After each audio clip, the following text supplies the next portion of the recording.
Antonio Brown. Let's bring in our guys, Jonathan Jones, Ryan Wilson. JJ, I'll start with you.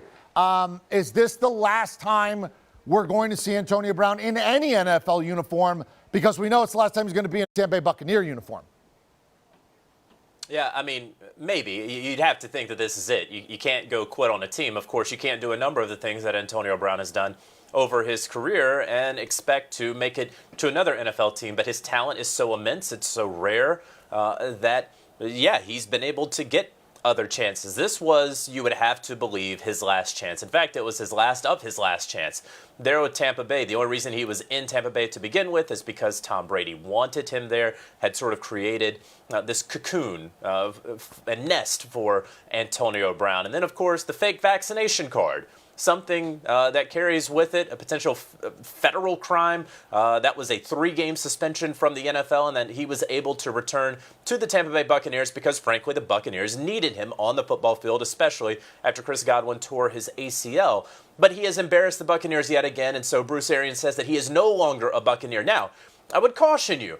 You would think that that would mean that the Tampa Bay Buccaneers will cut Antonio Brown, and they very well may cut Antonio Brown. But if they do, he would be subject to waivers, and he would then be subject to waivers on any of the teams, including the teams that the Tampa Bay Buccaneers could potentially face in the playoffs or in the Super Bowl. And so because of that, I think suspension could be on the table for the Tampa Bay Buccaneers and Antonio Brown. Suspend him so that he cannot sign with another team and hurt you in the postseason. So whether he certainly will never suit up for the Buccaneers again, but technically whether he is cut or if he is suspended for the rest of the year, that's a determination I think the Buccaneers will make once emotions come down a little bit and once we get to Monday. And as you point out, JJ, that is a distinction that has a difference. Because if they cut him, he can go someplace else. If they suspend him, he cannot to maybe play against him. That's well said. Ryan, fans sort of got to grasp the idea that if you do something bad off the field, it's bad.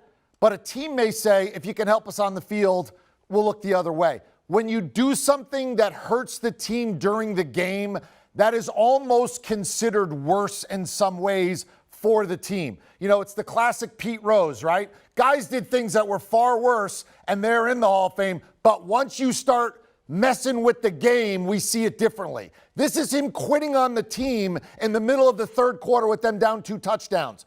Is this sort of the thing that's going to sort of be the end of it for him?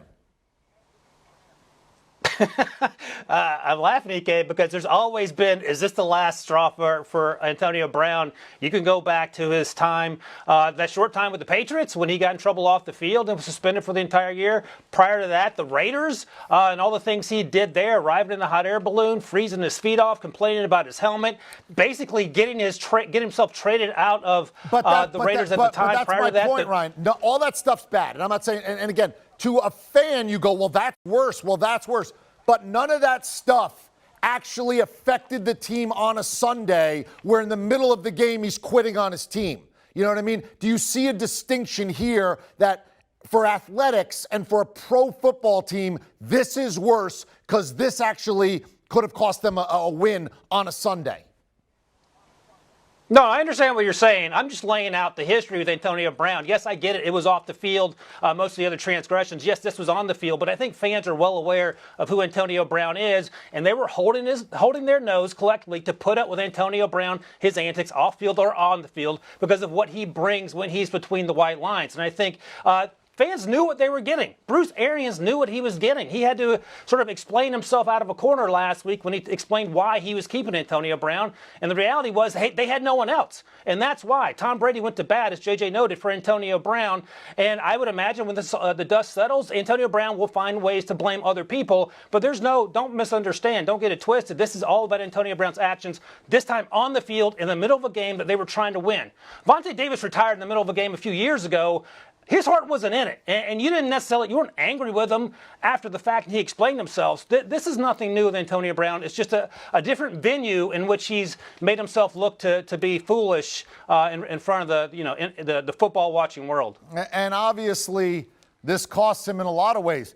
He had 8 more catches for the year for $333,000 bonus, 55 more receiving yards for the end of the year for $333,000 bonus, and 1 more touchdown would have triggered $333,000 bonus. So with one more decent game and a half to go, with a decent game and a half, walking out basically cost him potentially $1 million in salary. After it was over, Bruce Arians was very curt, very direct. Here's Bruce Arians on Antonio Brown.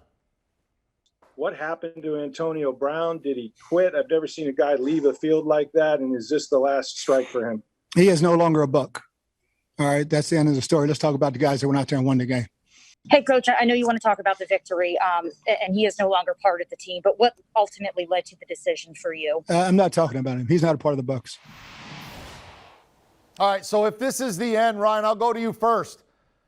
Once this settles, 5, 10 years from now, what's Antonio Brown's legacy? Because people who are new to the game or just following or younger people don't realize he wasn't good. He was great on his best day, as good as just about anybody. But what's his legacy going to be? This will be his legacy. All the silliness that has clouded his abilities on the field, as you point out, EK. He was a transformational wide receiver. He carried the Steelers on his back for much of his tenure there. He was drafted in 2010 as a 6th-round pick. I remember following that team during training camp. He almost got cut in training camp because he didn't know the playbook. That was some of the reports. And look how he transformed himself into arguably the best wide receiver over the last decade. But the off-field stuff, he cannot get out of his way. Terrell Owens took some time to get in the Hall of Fame because while you're not supposed to pay attention to the off-field stuff, the voters did, but he got in, and rightfully so. Antonio Brown deserves to be in the Hall of Fame for the on-field stuff. I don't know how you overlook each and every incident that seems to follow him around, and much to his own doing. And honestly, my real question as I watch Bruce Arians, do you think Antonio Brown got to fly with the team home, or did he just go out into New York and he's hanging out in New York City right now? Because I want to know how he makes his way back to Tampa Bay. Yeah, Ryan, you hit on a number of great points. For Antonio Brown, I don't have a Hall of Fame vote. I understand that Hall of Fame voters obviously take their jobs very seriously, and they try not to take any of the off-field stuff, make that a part of their decision. Antonio Brown is not a Hall of Famer. He's not.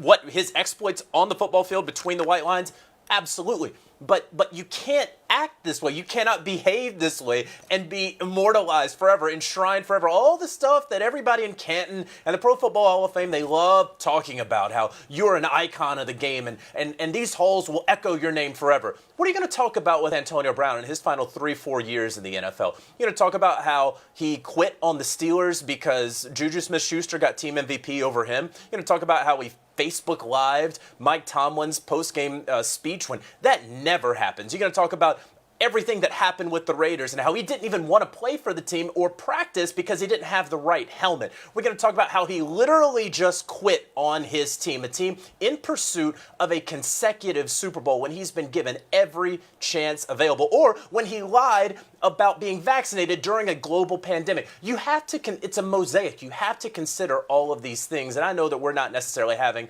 the discussion on whether or not Antonio Brown has to go into the Hall of Fame or not. But if I were a Hall of Fame voter in 5 or 6 years, whenever he's going to be up for the Hall of Fame, it is without question I would vote no on Antonio Brown based off of everything that is involved with being a decent and good teammate and human, frankly. Yeah, well, I mean, that's what's interesting is really, did he cost himself a Hall of Fame Blazer today? Because the numbers and the achievements are without question Hall of Fame worthy, but you know how it goes. What they do at the Hall of Fame is someone gets up and presents the case for, and then someone almost kind of gets up and presents the case against. And if you're presenting the case against, you will stand up and you go, this guy quit on his team in the middle of a game, and guys with gold jackets don't quit on their team in the middle of the game.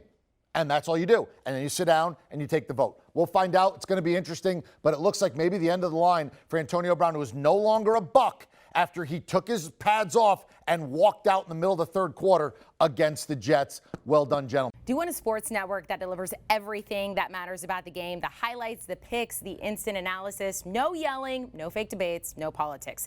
Hit the subscribe button and never miss a moment.